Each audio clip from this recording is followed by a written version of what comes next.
Now, my next guest had his first hit on both sides of the Atlantic back in 1965. More than 30 years later, he's still going strong, and indeed this month and into December, he's playing to packed houses in the UK. Of his live performances, one British critic said, "When it comes to hormone-popping, pheromone-fueled machismo, he escorts the young lads to the cleaners." Now, for most singers, that would be unusual. For Tom Jones, it's not unusual at all. Welcome, Tom Jones. Great to have you with us, Tom. Thank you, David. When did you know you were going to be a singer, Tom? As far back as I can remember. Really? Yeah, when I was a child, it was always there. It was the easiest thing for me to do. It came very naturally, and I thought if I could do this for a living, it would be perfect. And you did shows at home? Oh yeah. I mean, coming from South Wales, we were all encouraged to sing as children. And I came from a large family of aunties, uncles, cousins. You know, we all lived in the same town. So we always had get-togethers on weekends, and the kids were always, encouraged to sing. So my cousins still say this to this day, that, when Tommy sang, he had to get on the table.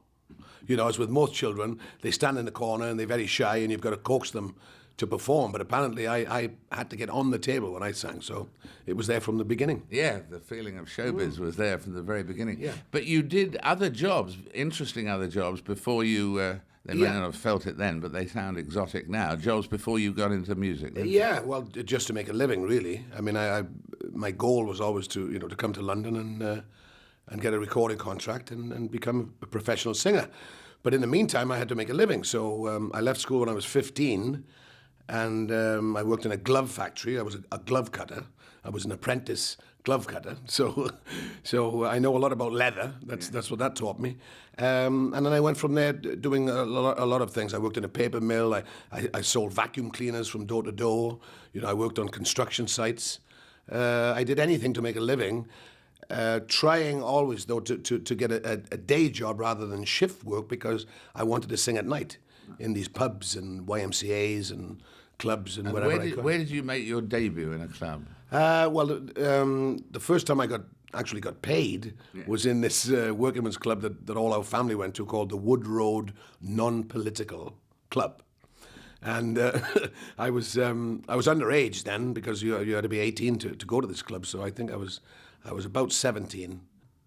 They knew that I could sing, and this concert party didn't turn up on a Saturday night. You know, they used to book these what we call concert parties. Yeah, you know, remember, yeah. So one Saturday they didn't show. So the chairman of the club said, "Tom, do you think you could sing some songs for us?" You know, and I said, "Yeah, I'll run and get my guitar," because I used to accompany myself on guitar at that time. I actually got paid for it on a Saturday night. You know, and I thought, God, if this. You know, this is, I would do it for nothing anyway, you know, because I really enjoyed it, and I thought if I could make a living at this would be wonderful. Get paid for it too. Yeah, exactly. It was getting paid for having fun. You know, that's what it was. Oh, that's fantastic. And and really, I suppose it was meeting Gordon Mills that was the real turning point. That's was right. It? Yes, when I always had this feeling that somebody would come and see me in one of these clubs. Because I had my own band, you know, like a rhythm section. It was a rock band in those days. And I thought, one night somebody that is already in show business is going to see me. And that's exactly what happened. Gordon Mills came from Tonopandi, which is like 5 miles from where I was born. He came back to visit his mother. He was already in show business. He was singing at that time with a group called the Viscounts. And I'd seen him on television, so I knew exactly who this man was. Some of the fellas that I knew that used to come and see me sing had gone to school with Gordon. So they said, Gordon Mills, you know, is coming to visit his mother, so we're going to get him to come and see you. And I thought, this could be it.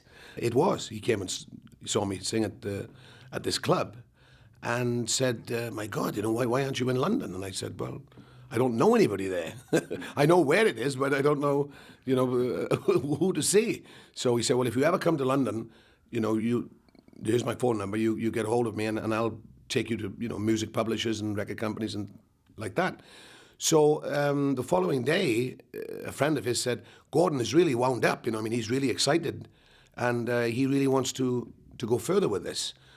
I had to be in a telephone box in Tonopandi at a certain time because we didn't have a telephone in the house, you know, in those days. So they said, you know, Gordon's going to call this number at this time. And I said, wow, and I was there, in this telephone box. The phone rang, and Gordon said, look, I can't get you off my mind. He said, I've never managed anybody before, but I think, I could manage you if you would want to. And I said, oh, by all means. So he said, if you're up for it, the best thing to do is to pack in whatever job you're doing now and come to London, be sort of on the scene. If anything happens, to be there rather than, because South Wales in those days was a long way from London before the M4 and the bridge. I went to London and lived with Gordon and his wife, and then he had one little girl in Camden Hill Towers in Notting Hill Gate, which I was, and then my group that I had felt the same way. They all packed their jobs in, and we came to London, and that was it. So we had a contract with Decca Records, and I was doing demos to make some money for Leeds Music. One day Gordon said to me, I've got this song, that I'm writing with Les Reed, and we have the next Sandy Shaw single. If it's good enough, will you do the demo on it? And I said, sure. So he was singing this song to me in the car as we were going to the recording studio, and It's Not Unusual. So we got there, we did the demo very quickly, and I listened to it back. I said, Gordon, this is the song. This is the song that I've been looking for, waiting for. And he said, oh, it's a pop song. You're a rock singer. You don't want to do this. I said, look, I know that this song, I could tell. I mean, it was ringing in my ears. I said, this bloody thing is a hit. Yeah, but, Sandy Shaw and Les Reed, of course, wanted Sandy to do it because she'd already had about 3 number ones at that time. I said, look, if I don't do this song, I'm going back to Wales. So I said, that's it. I was so adamant about this bloody song. And I said, and that's it. I either have it or I'm finished. And so we went in and we recorded it properly in Decca. And that was it. We did it at the end of 1964 in November the 11th, 1964, we cut it. And then it came out right at the beginning of 1965. And it was number 1 like March the 1st. It was so fast that it happened. So it was like an overnight thing, really. I hadn't been in London long. I think it was... God, that's an exciting story, too, with so much chance and so much determination in equal measure there. That's fab.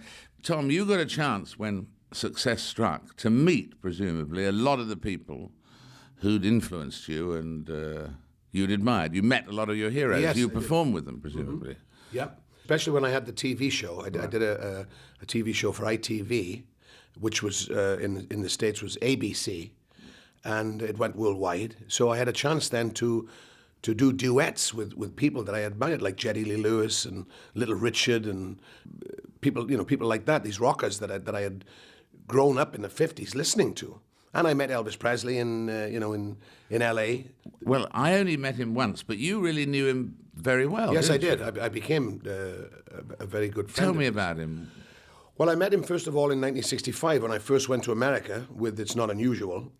Well, I had It's Not Unusual, What's New Pussycat, and a ballad called With These Hands, all in 1965, and I had one album. And I went to Hollywood, I went to Paramount Studios to talk about a song for a movie, and they said, Elvis Presley is filming here today, and he knows you're here, and he'd like to meet you, which I was knocked out. I mean, it was my first year, in show business. So anybody that grew up in the 50s, there was a teenager in the 50s, Elvis was the king. So to actually meet him was a dream come true, in those days. So I met him at Paramount, and he was filming. He stopped filming at this one point, and he was walking towards me, and he was singing the song that I had out at the time, which was called With These Hands. And Elvis was singing my song, and he was walking towards me, and I thought, this is a dream, this is like a movie. And and so he came up to me and he says, how the hell do you sing like that? And I said, well, you're partly to blame, because I've listened to you. He influenced me a great deal. And I said, you've rubbed off on me. And he said, yeah, well, he said, thank you, and I'm pleased. But he said, I come from the South. He said, I was brought up listening to black music, rhythm and blues music with these great black singers in the South. But where did you get it from? What is Wales? Where is Wales? What's happening there? And I said, well, there's a lot of singers in Wales, but they're mostly Welsh traditional singers. And I was influenced by American rock and roll music, and even before that, rhythm and blues and, American pop. So I said it rubbed off on me. Listening to the BBC, and that's the only outlet we had in those days for music, I said, and that's why. So he was astonished. He said, when I first heard What's New Pussycat, he said, I thought it was a black guy singing.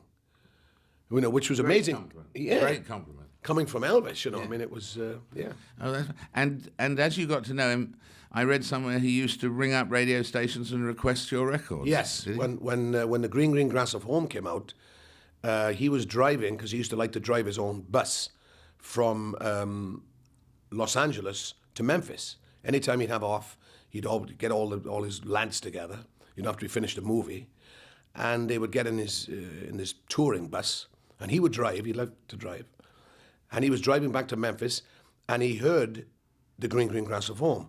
So he called this DJ, a friend of his in Memphis, and once he got within earshot of this radio station, he said, I want you to play the Green Grass of Home continuously until I get there.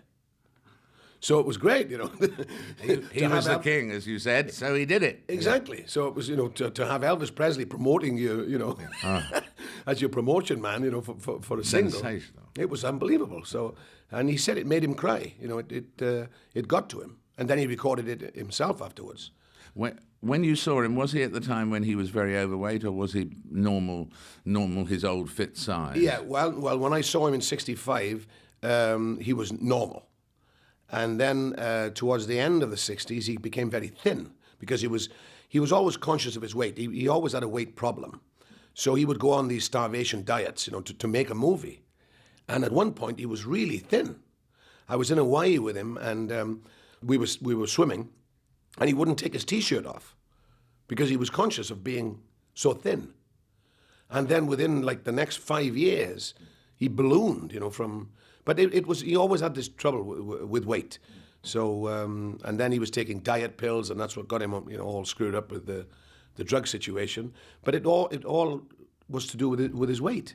He was a sad figure towards the end, wasn't he? But at the same time, as you say, he dominated a generation's music, didn't definitely. he? He had that achievement, whatever was going to go wrong later. Well, it was, Sam Phillips with Sun Records, he was making rhythm and blues records then, Sam Phillips, with a lot of black entertainers. And he was looking for a white man that sounded like a black man. He said, if I could find a white man that could sing this music, that would be it. I would make $1 million. I mean, that was, in those days, $1 million was a fortune. So Elvis Presley was the one. So he created a style, because no white man had ever sounded like that before. And he was unique. Unique, he certainly was. At that point, what would you like to hear, Tom? Well, we're talking about Elvis Presley, so I think it would be appropriate to play It's Now or Never. That was Elvis Presley. The request came from the one and only Mr. Tom Jones. Tom, you're about to launch yourself around the UK on another one of your tours. Have the audiences changed at all over the years? Well, they thank God, they're basically the same for me. It's just that they're not the same people because of the as time goes on, it's children and grandchildren of the people that I originally sang to. But it's still a mixture of people. I've never ever really appealed to one age group. It's always been a wide variety of people, and it carries on like that. But the people have changed because, as I say, of time itself. Have you changed very much over the years, do you think, personally? No, my musical tastes are basically the same. It's just that when I first started off, I used to sort of open with a closer and try to top it. I was frantic. I was trying to prove so much in a short period of time. But as time has gone on, I've become more relaxed with myself.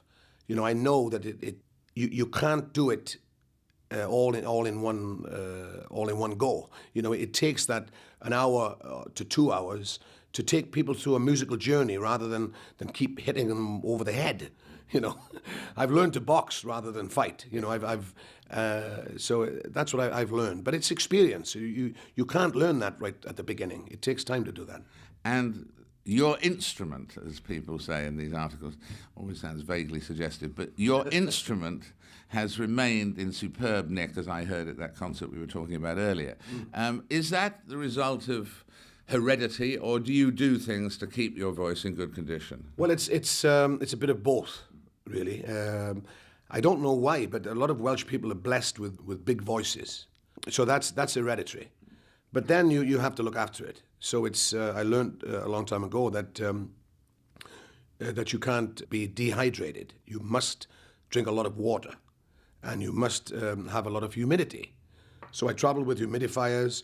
I've got a humidity gauge that I keep at the side of the bed, so I know what the temperature is and what the humidity content is in the air. And if it drops below 60%, I put a humidifier on. So you have to breathe. And in Las Vegas, you have to do that. Definitely. Almost every singer does that in Las Vegas. That's don't right. You? Yes, it's one of the driest places in the world, and I think there are more singers there than anywhere else. So it's you're up against it. It's not as dry as it used to be because now there's a heavier population there, so there's more swimming pools and more sprinkler systems. You know that they brought. It's been irrigated. So, but if you actually thought Las Vegas was a ludicrous place, really, to build a resort for all the reasons you're saying and so on. But it's there, it grows bigger and bigger. Since you first appeared there, apart from getting bigger and bigger, has Las Vegas changed at all? And a few more sprinklers, as you say. Yeah, there's more humidity there. But I think it's become more of a family orientated town. I mean, at one time they were always bringing in junkets of high rollers. You know, they thought that was the thing that was going to keep it going. But they realized over the years that the average person likes to have a flutter, you know, on the old tables, especially with the one-armed bandits, you know, the fruit machines, which brings in a big revenue. So I think they've catered to the working class more now than they used to in the 60s. When I first went there, they were aiming for these high rollers all the time. But now it's more of a family thing. And I think people are enjoying it more. It's not as it's more of a social thing now than it used to be. You know, it was frowned upon. It was like people that were hooked on gambling, you know, would go there, and they were. But now it's not. You can go in and and have a flutter without feeling guilty about it, you know, or think that you're some kind of a degenerate. It's more of a, it's more. But they're clever, you know. In Vegas, I mean, they've made it that way. They've got theme parks there, so that the parents can bring children along. You know, it's all to get them in there to gamble. But I think it's a nicer environment, you know, to lose your money. Yes, the only way to leave Las Vegas with a small fortune, people used to say, was to go there with a big one. That's the only way to do it. Okay. But now you mentioned the family in connection with Las Vegas. You are very much a family industry at the moment because your son Mark manages you and has for the last few years, right? Yes. And my daughter-in-law is my publicist. So she used to work for Bill Cosby. When my son met my daughter-in-law, she was Bill Cosby's secretary. So she was in the business, you know, and she took journalism in school, in college. So when she married my son, it was a perfect opportunity. And then Gordon passed away, Gordon Mills, who was my original manager. So Mark was always throwing in his two penneth anyway. You know, why did you record that? Why don't you do this? You know, what are you doing that for? So when Gordon died, I said, well, this is your chance, you know, to prove your point. And he has done. That's great. It works very well. So and I like it because a lot of kids don't want to work with their parents. You know, they want to do something completely different. And it's nice to have my son liking what I do and wanting to be part of it, you know, and helping me. So it's very good. I feel. And your next wedding anniversary will be your 42nd. Not bad. No, I got married when I was 16 years old. You know, I was almost 17 and my wife was just 16. So 42nd wedding anniversary. It will be, yes. And who was it who you were born Thomas Woodward, and then you were Tommy Scott at one time, weren't you? Right. Who picked the name Tom Jones? Right. Well, it was my mother's maiden name was Jones, as with a lot of people in Wales. You know, it's the most common name in Wales. When I came to London, I mean, using Tom Jones when I sang in Wales was silly. You know, it would be like Bill Smith, in England. Funnily enough, my financial advisor's name is Bill Smith, but anyway, it's like that, you know, it's alias Smith and Jones. So Woodward was too much of a mouthful. So my bass player was a printer on the local newspaper. So he was dealing with letters and words daily. And so Tommy Woodward, and my band was called the Senators in those days. It was a rock band. They were already formed by the time I started singing with them. So I had to have Tommy and the Senators. Right. You know, so he said, what about Scott? You know, which is not Welsh. You know what I mean? And so that was it. It was Tommy, Scott, and the Senators. It worked well. But Jones never came into it until I actually came to London. And the movie Tom Jones was very big, you know, with Albert Finney. Gordon said, well, look, you know, your mother's maiden name, you know, is Jones. And they keep that in the name a lot, you know. So it was Thomas Jones Woodward. So we said, why don't we just drop the Woodward and use Tom Jones? It's become a very popular name now because of the movie. And that's what we did. That's right. I remember Michael Caine looked out of an agent's office when he was Michael Micklethwaite, I think. And luckily across in the Leicester Square Odeon, the movie on was called The Caine Mutiny. Right. Well, Caine Mutiny. Yeah. And he's always said he was lucky it wasn't, you know, Road to Entebbe or something like that. You know, Yeah. Otherwise he'd have ended up with a very odd name indeed. Quite right. What piece of music would you like? Well, one of my biggest influences, and I still like listening to him today, is Jerry Lee Lewis. Now he was a real formative influence, wasn't he? Yes, yeah. His phrasing, I think Jerry Lee Lewis had fantastic phrasing, especially in the 50s, and his piano playing, you know, was and I love boogie woogie music. And this song has always been a big favorite of mine, because if I ever needed an extra song to do, or if I did a TV show or any kind of show really, and they wanted an up-tempo song, I've always thought, when in doubt, Great Balls of Fire. Great Balls of Fire. And our huge thanks to Tom Jones. I hope you have a wonderful tour of the UK. God knows how many tours you've done of the UK now. Oh my God. It's 10 or 12? Oh, more than that, because, you know, from 1965. Almost every year. It's every other year. We try to do it every other year, not to get boring. Right, that's at least 15 tours. Here's to another 15. Thank you.